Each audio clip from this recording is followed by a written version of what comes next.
Okay, now let's move on to the lesson 6, the love and justice framework.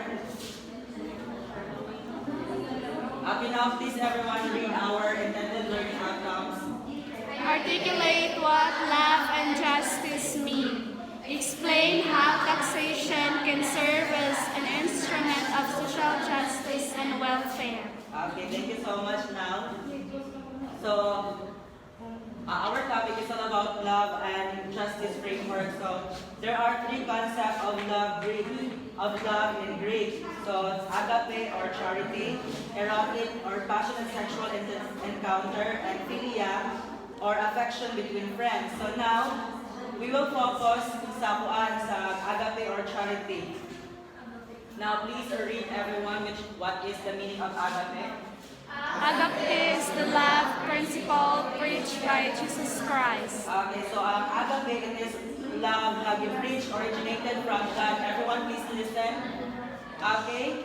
Agape it is originated from God na katong makita nato sa Bible nga makita po, which is nakihatag ninyo nga kanang story nga agape is kanang it is love nga makita ninyo sa inyong isig katawo, which is love to others kay imo nang Ginoo nga kanang kung nahigugma mo sa ako kanang higugma sa mo sa inyong isig katawo kay naano siya sa 10 commandments of Jesus na love others o love ang Ginoo. So karon ang simbahan is naana siya ang 10 commandments, dili mo siyang duha ka commandments, which is love God and love others. So kung nahigugma ta sa Ginoo ato yung higugmaon sa mga tuang isig katawo. So nakoy kuana na kanang story. So naa siya natay sa kababayi dayon kanang gipadam ko siya sa Ginoo ba nga kanang bumisita ang Ginoo niya pagkaugma. So ang babae nalipay kay siya gipadam ko siya sa Ginoo then pagkaugma so nagprepare siya og kuan kanang pag-ayo nagprepare siya ng mga foods, decoration and everything para sa Ginoo kay mabisita man siya. Then pagkahuman niya ato kay kanang kuan nagulat ang babae nga moabot ang Ginoo ba ang una nga niabot sa iyang balay is katong tiguang nga nangayo sa iya kaupuan kanang pagkaon pero wala ni hatagi kay kuno daw kanang katong pagkaon is intended lang to para sa kuan sa Ginoo kay bisita lagi ang Ginoo ana. Then pagkaon ko na pod na nagpaabot ang hapon siya kung kanang kanusa mahitabo ang Ginoo kana maabot ang Ginoo sa iyang balay pero kanang ang nag-abot niya kayo sa naghapon ka usa ka pulubi nga na gusto nga mangayo og kanang tubig niya pero ang iyaharag hapon gibalibaran kay katong mga pagkaon nga handa niya is kanang para dito sa Ginoo. So gikuana kanang gikapoy na og paabot ang katong babae kay wala ra hapon ang Ginoo, naabot na lang og hapon o katong last nga niabot is katong nasa kababae nga gusto magpahulay sa iyang balay pero wala niya idawat ang babae kay kanang madaot kasi madaot ang iyang decoration kasi madaot ang iyang kanang balay o mabugaw kay basin maabot ra ba ang Ginoo niya ingato ang mahitabo nga mapalpak ang iyang kanang giandam para sa Ginoo. So nga ang nahitabo ato nga katong babae nga nagulat sa Ginoo pagkagabi ato is kanang ipadam ko na po siya sa Ginoo nga nganong kanang nangutanan siya sa Ginoo nganong wala na abot ang Ginoo sa iyang balay. Ingana ang Ginoo nga naabot ko sa imong balay katulo pero wala ko nimo gidawat. So natingala babae nga naabot balay ka nga wala man. So ang Ginoo na ingon ako tong mga tawhana nga nangayo nimo og kuan, nangayo nimo mga butang pero wala nimo gitagaan. So ningana pa nga kung love nato ang Ginoo kung mapakita at paghigugma sa Ginoo, so dapat is kanang higugmaon sa nato atong isig katawo kay makita nato ang Ginoo sa atong isig katawo. Ayon, let's proceed. Please read everyone. Saint Thomas, willing the good of another. Okay. So, nagingon si Saint Thomas na willing the good of another. So, parihas hapon sa giingon sa Ginoo nga kung naa naay paghigugma sa imuhang isig ka tawo, so willing jud ka nga mobuhat sa imong kabubuton para sa ilang ika maayo sa ilaha. So nga bitaw, so kung naatay paghigugma sa mobuhat utaog kana good sa others. Okay. Now let's have next. Love is affirmation of the others, being with others, being conscious of others' presence. So it is really understandable naman na it is all about others na gihapon. So like mubuhat ang maayo sa sa uban aron sab na kanang respetuhon ta sa uban. Next. So here, let's talk about justice and fairness, promoting the common good as a more mortal framework. Let's have first the social justice. Social justice is equal access to wealth, opportunities, and privileges within society. Hence, promotion of social justice is equivalent to promotion of the common good. So this one,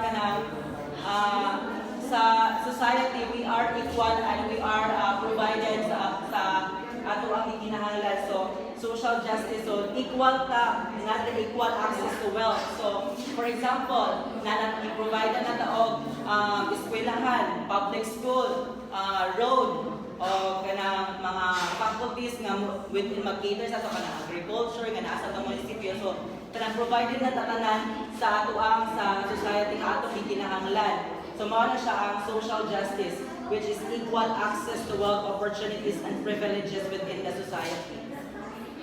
Okay, next. Okay, everyone, please read this one. Is giving what is due by doing one's own function. Okay, so dire na 3 people nga gihatag si Plato.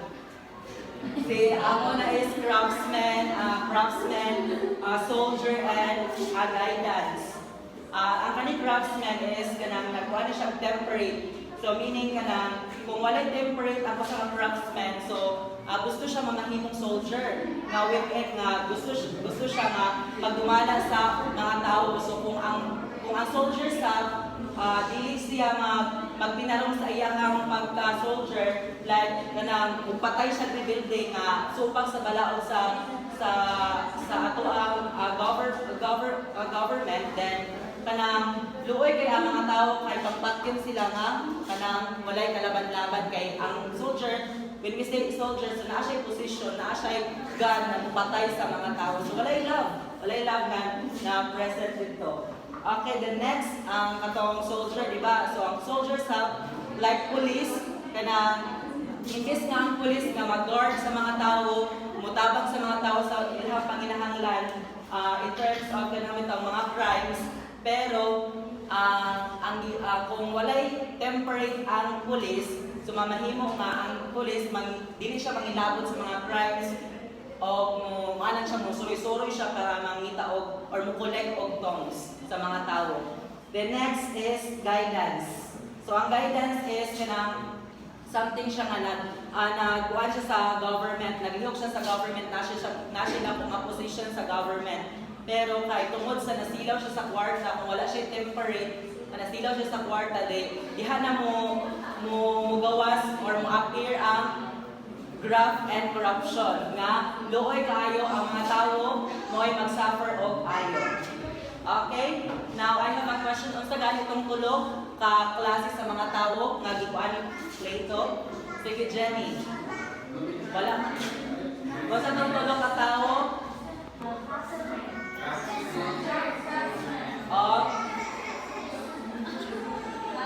Guidance. Okay, thank you so much. Okay, now let's have the next one, letter B. Please read. Justice is the minimum demand of love. William. To do justice is already an act of love. The minimum demand of love, which means that love gives more than what is just. Alright, so diba, it's understandable naman tayo nga, ang justice is just a minimum of love.